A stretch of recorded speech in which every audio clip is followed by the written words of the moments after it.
You've probably heard of the Josh Powell case, the guy who claimed his wife Susan vanished after a bizarre midnight camping trip in the middle of a snowstorm.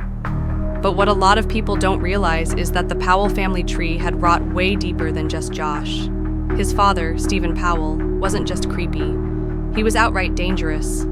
While the world was trying to figure out what happened to Susan, Stephen was quietly revealing himself to be obsessed with her in a way that can only be described as disturbing.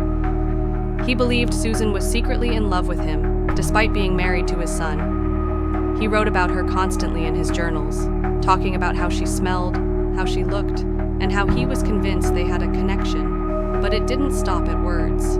Stephen was caught taking hundreds of photos of Susan without her knowledge, through windows, in the bathroom. He even kept some of her personal items, things like used tampons and nail clippings.